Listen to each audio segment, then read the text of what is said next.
Hello, hello, hello, and welcome to the channel. I'm Shakia, and in this video, I'm reviewing Riches on Amazon Prime. Have you watched it?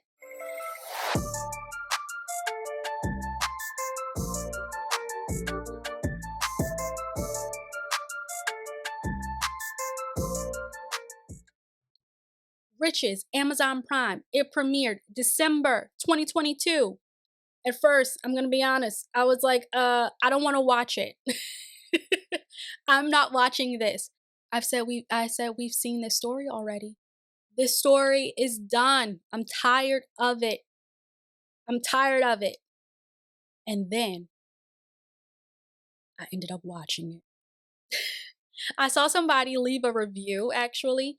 And it was just like, oh, check out Riches. It was really good. And I was like, fine, I'll just check out one episode, maybe two, and call it a day. Let me tell you something. I started watching it at night because I was not intending on binging this show. I watched it at night and I said, well, I'm going to watch one, maybe two episodes. I got hooked. I got hooked. And I found myself like, okay, wait, now I gotta see the next episode because what's gonna happen? What's gonna happen? What's gonna happen? So before we go any further, let's back up and let's talk a little bit about the story, right? I'm gonna just give you a brief synopsis as best as I can, brief. So the story is about Stephen Richards. He's the father, he's the patriarch of this family. And Stephen Richards, he owns this successful hair care product company. And we get an opening scene. The scene starts off in downtown London. And as we're downtown London, we see signs, right? Signs, billboards for Flair and Glory. And you see these beautiful women on the posters, and it's for Flair and Glory. And Flair and Glory is the name of Stephen Richards' company, right? This is his empire. And then we're taken into his office, and he is being interviewed by a journalist. And the journalist is asking him questions about his experience with racial prejudice, and Stephen gives this beautiful dialogue about his experience. And then the story begins, right? Okay. The story is about the patriarch of the family, Stephen. He passes away. And now his family is fighting over the company that he built. And here's why. Stephen has 3 children by his now wife. His 3 children with his wife, Claudia, are Alicia, Gus, and Wanda. Okay? Stephen has 2 other children that he had from his first marriage who live in the United States. Now, Stephen and his family, they live in London. His other children who live in the United States are Nina and Simon. Whenever I say Nina and Simon, I want to say Nina Simone. And I have to stop myself. Like, no, not Nina Simone. Nina and Simon. They are from his first marriage. And Stephen left their mother for Claudia. He said, I found somebody else. We are having a baby together. I'm not coming back to you. Nina and Simon, they hadn't spoken to this man in over 20 years. On the day that Stephen passes away, Stephen calls Nina earlier in the day. And he says, Nina, hi, this is your father. And she goes, who? My father? I haven't spoken to my father in 20 years. How did you get this number? Excuse me, sir. And he says, you're doing so well in America. You're doing so well in America and things like that. And she's like cutting the conversation short. What do you want? How did you get this number? And he says, Nina, I think, somebody is out to hurt the company. And she's like, why? That's not my problem, sir. Listen, I'm paraphrasing here. You done been away from me for 20 plus years, and now you want to call me telling me that somebody is out to hurt your company? I don't care. That sounds like your business, not mine. Nina hangs up the call. Click. Okay, well, we don't click like that anymore when we end calls. We just end the call. That's so it's less dramatic. So she ends the call, right? Later that day, Stephen passes away. He has a heart attack in his office. He is taken to the hospital. He passes away in the hospital. Simon and Nina are notified by, well, Simon is notified by Gideon, their father's attorney. He contacts Simon via phone. Simon heads over to Nina's house and he tells her, our father has passed away. Our father, is no longer here. She's like, oh, okay. He's like, we're gonna go to London. We're gonna go to the funeral. They get to London. Claudia, the stepmother. Now, if this were a different genre, she'd be the evil, wicked stepmother. But Claudia, the stepmother, she changed the time of the funeral. And so by the time they arrive in London, the funeral already happened. But they make it in time for the reading of the will. And at the reading of the will, Stephen has a video of himself and he's saying everything that is going to take place, who gets what. And he says he is going to leave the company to Nina and Simon. Now, his other three children, Alicia, Gus, and Wanda, he leaves them the trust funds. I think each of them get 30 million pounds. And he says they can't tap into it until they're 40. He says that way you have time to build a career you want, live the life you want. You don't have to have money hanging over your head. Amazing. Okay. So he says what the children get. He says Claudia, the wife, she gets to keep the house and he will give her income, monthly income. Now, come to find out, the monthly income is $20,000. And this Chiquita said that was not enough. She's so upset. She said it wasn't enough. I'm like, I can make it work. I can make 20 grand a month work. Okay, so, or not $20,000, but 20,000 pounds. But either way, I can make it work. So, at the reading of the will, when Stephen says, and I leave the company, majority shares in the company to Nina and Simon. Woo! It got real. Okay, Claudia was like, how dare you? You are not taking what's owed to me and my children. Who are you? Like saying all this stuff to them and saying they're not family when they are family. They are this man. They are the children of this man. His oldest two children. Like what? But she has a fit and she throws something at Nina. And it's like, why are you upset with Nina? Nina didn't say, give me this. She didn't fight for it. She didn't even want to come. Your husband, he left these things for his children. And why are you so upset? You're going to be taken care of. You still don't have to work. You don't have to do anything. Okay. So that's essentially what the initial synopsis is. This patriarch of the family, he passes away, and now his children and wife are fighting each other for the company. This man leaves behind a great legacy, and these people want to show their tails instead of working together to continue the legacy. Okay, now there are some twists and turns, and there's a little, deception and all that stuff. Okay, all that jazz. It's a good story. It's a good story. It may not be the most original story, but overall, it is well written. It is entertaining. The acting is great. There were only two issues I had. Well, one issue I had with the acting, and that's Wanda, the youngest, her boyfriend.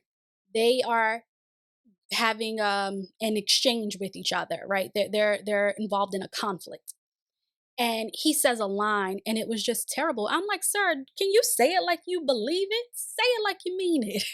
Say it over. Another take. And so I was like, that's he could have done better. But aside from that, the acting I think was great. I think the two who really carried the series, they were Nina and Claudia. And Nina is played by Deborah Ayorande. Hope I pronounced her name right. And she is most known for being in Them, which I'll be honest, I haven't watched, and I'll tell you in another, maybe another reason, maybe in another video why I didn't watch. But I didn't watch it.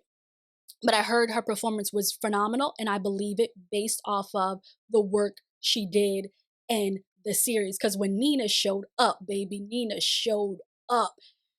She was great. Claudia was great. Claudia is the antagonist. She's the most obvious antagonist, but the story does have the real antagonist. But she's the most obvious one. And Claudia is played by Sarah Niles. And I mean, with the tension between Claudia and Nina, it was great. I think they played well off of each other. I think they gave us, they delivered great lines, like the dialogue. I think it was awesome, awesome, awesome, awesome. And a runner up in terms of like who stood out, Emmanuel Imani. He plays Simon, Nina's younger brother. I thought he was great. He was funny. I found myself laughing out loud at some of his remarks and even just like his gestures. Um, and not even the ones that were more loud, but the subtle gestures and like the subtle shade he was throwing. It was funny. Now, here is where the critique starts. We could have seen more from the actors. So even with Emmanuel Imani's character, Simon, I would have loved to see more from him and more character development.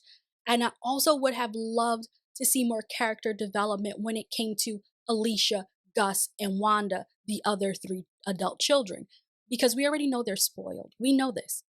We already know the type of lifestyle that they live. We get it. Give us more. And they give us little glimpses of who they are, just tiny little glimpses. And I found myself saying, oh, dig in a little bit. But on the flip side, the series was only 6 episodes. They could have given us at least 8 episodes, and maybe that could have helped us to peek inside those characters a little bit more. That sounds weird, but that could have helped us to learn more about those characters. But it does leave room for season two if they come back, and I hope they do come back for season two to really start to uncover some of the layers, right? I'm hoping that they don't make these characters one dimensional and they stay that way, because then it wouldn't work well. Like Nina and Claudia carried it, and Imani, or I'm mixing up real names and character names. Nina and Claudia carried it, and Simon was like right there, like right there. If they developed his character a little bit more, he would be on par with them, like at the same tier as Nina and Simon. Um, and I would like to see, and yeah, I would like to see more from Alicia, Gus, and Wanda. Like, tell us a little bit more about who they are, their motivations. As I said, we see glimpses, but I think it would really make for great subplots if we got to learn a little bit more about them. There was one scene that I did not like. I was so annoyed by this. Okay, I'm just gonna be honest with you. I was so annoyed by it, and I'm like, no, why did they do that? And this scene had to do with Nina talking with somebody who she was in a situationship with. And he tells her, well, you are cold and distant. And she's like, well, if you believe I'm cold and distant, we don't need to, it's a good thing that we're not doing this anymore. And I'm like, but Nina, you are cold and distant. You are. Nina is the stereotypical strong Black woman, independent, martyr. I don't need anybody's help. I'm going to do it on my own, even if it kills me. And it's like, I'm so sick of that story because I want us to stop giving into that belief that we got to be these strong, independent Black women and we got to take on everybody's problems and no, help everybody all the time and get ourselves ran into the ground. Absolutely not. So I'm going to throw that message like out of the window. And again, there is room for character growth and development. And so perhaps they will do something with this in the next season. Because truthfully, I found myself saying, well, she is cold and distant. And perhaps it's because they are trying to show that this was the result of her father just leaving. We get these glimpses of flashbacks from when she was younger. And so perhaps she's cold and distant and she doesn't have serious relationships because she doesn't want to have any attachment because maybe she feels like they're going to leave her. So before they can leave her, she says, okay, well, we ain't even got to be so tight. I'm going to get what I want to get from you. You know what that is, honey. I'm going to get what I want to get from you. And then I'm done. We're good. Bye. We ain't got to talk no more. So perhaps that's what they're doing. But again, I want to see a little bit more originality. I want to see more. Give me more of the story. Give me more. Because that's a little surface layer cliche ish. And I'm kind of sick of that story. I'm just going to be honest. My opinion, going to be honest. Let's see. Okay, let's talk lighting. It's not a brightly lit show, but it's very colorful. And I think it's a beautifully decorated set, okay? It is. It's gorgeous. And I think the colors, so they use these brighter colors, but even the colors that are bright are still muted. So instead of using like a bright yellow, they use a mustard or a gold, and then they have like these pinks and purples, but they're muted too. So it's like these beautiful like pastels, as I think like blinds, curtains in the office. It's beautiful. It's a beautiful set. It's again not brightly lit, but the color of the accessories, of the office chairs, of the drapes, of the outfits, of the wardrobe, it helps to give that color. So it doesn't feel like dark and dreary, but it's also not like super bright and cheery, which makes sense because that's not the tone of the show. Now, I think it makes sense that it's we see these bright colors, but the show isn't very the lighting isn't very bright. For me, it goes along with the storyline. From the outside looking in, it looks like this family is perfect. They have it all together. They have all this money. They're pretty. They get to have these lavish lifestyles, but behind it, baby, is some deep dark secrets. Is some deep dark secrets.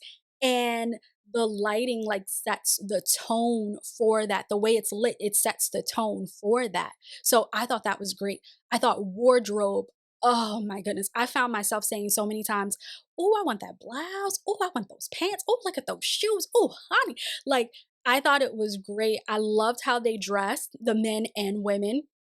Now, here's one of my critiques, baby. You know how in some productions they use hyper realistic wigs? Okay, they ain't do that this time. Why is it that when we have Black characters and we put wigs on them, they are so jacked up? This is like one of my biggest critiques of the show. The wigs were not up to par. You have this successful family. They have money. Their wigs would be up to par if they're gonna wear wigs, okay? In one scene, you could see the cap because the wig wasn't where it should have been placed on this woman's head. Don't do that. Don't do that. And then you could just see some stuff, all right? And I thought they could have done a better job with the wigs. Uh, do a better job with the wigs, people. Do a better job. But overall, I thought it was a great story. I thought it had awesome twists and turns. Now, some, because I'll be honest, some were predictable. I'm like, okay, I already saw this coming. I already knew this was going to happen. But some of the twists and turns were a little layered. And so it made for a great, like, okay, okay, I like how you did that. So it wasn't super generic, which I appreciate. I do think the writing, although it could have been fleshed out a little bit more and the characters could have been developed a little bit more, I do think the writing overall was awesome. And the creator of the show is Abby Ajay or Abby Ajay. I'm sorry if I'm pronouncing her name wrong. I do respect her work. Um, she's a writer, producer, creator, and she also has written on series like The First Lady, How to Get Away with Murder, Inventing Anna, and a host of other shows. And so I think it's awesome that we get to see this project from her. So yes, overall, I think the script was great. I think the writing was great, and I think the acting was great. There were just some things that could be a little bit better, and hopefully they work it out in season 2 and we get a more developed story and we get, dimensional characters. You know what I mean? But overall, I think the series was awesome. It was Listen, I'll be honest, I wasn't expecting much. I'm just gonna I'm gonna be honest, and I keep saying I'm gonna be honest. Why am I saying that? Of course, I'm gonna be honest. But I didn't expect a lot from this because I said, okay, we have seen this already. We have seen this. We have the show. What is it? Napa Valley on OWN, which I tried to watch, but I could not. I couldn't get through it. It wasn't really giving. Then we have the show on Fox. What was it? Good People or for the something like that. I'll try and put it in somewhere on the screen. And that show, it was okay. It was okay. Unfortunately, it was canceled. I wish that they came back for a second season, but it was okay. Then we have what Promised Land, which I think came on ABC. There's Monarch. There's a whole bunch of them that fit this same storyline. So I was not excited to watch this. And Dynasty, of course. How can I forget Dynasty? On the CW, the remake on the CW. So I wasn't excited to watch Riches because I'm like, been there, done that, seen this, gave them a try, and some of them were okay, and some of them were just, won't be watching it, won't be watching it. But I'm glad I gave Riches a try. I thought it was entertaining. At times, it could be a little soap opera esque, but in a good way, in a good way, like the good parts, the good parts of a soap opera. But it is a drama, and I think one of the reasons why I really enjoyed Simon, um, played by Emmanuel Imani, is because his character did offer some comic relief. And I think the balance, which is why they could have used that character more, but I think his character balanced out this series. I think he did a really great job. He did a really great job. Can I just share this really quickly with you? So, okay, obviously, this is a series that's based in London, right? So one would imagine that they're gonna have accents. Okay, stick with me here. Stay with me.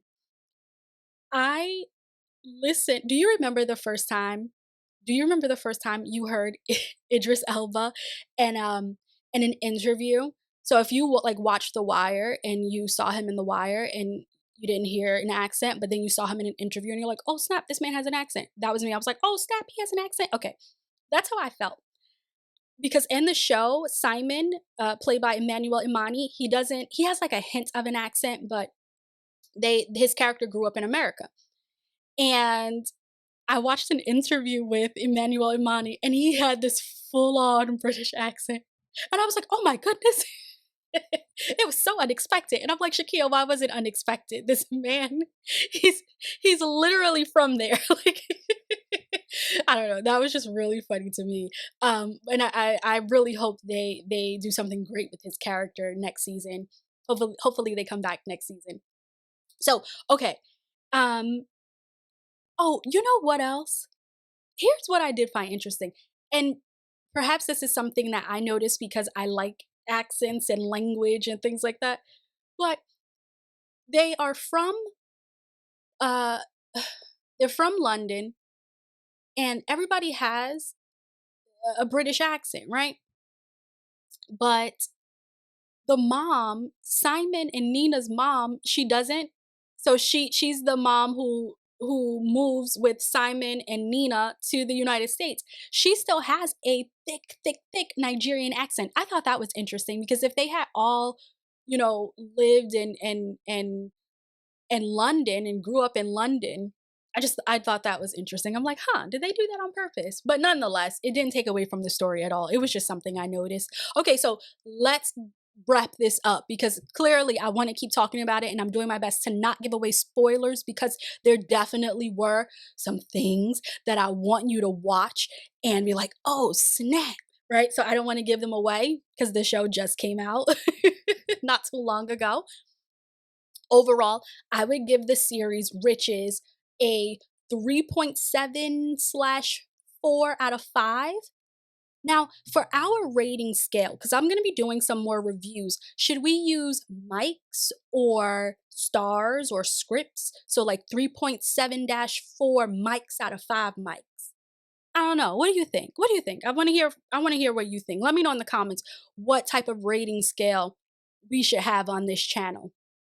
So, do I think you should watch Riches? Yes. As I said before, I was pleasantly surprised.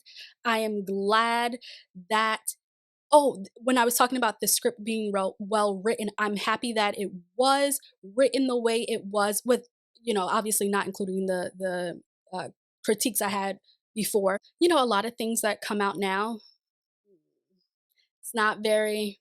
It's not very original, and they all seem to follow a certain layout. And I was glad that we didn't see too much of that in this series because it's like people haven't been relying on the art of storytelling or good writing. They've just been relying on other aspects, and it's taken the fun and creativity out of watching. So I think another reason why I thought this was a good series. Check it out.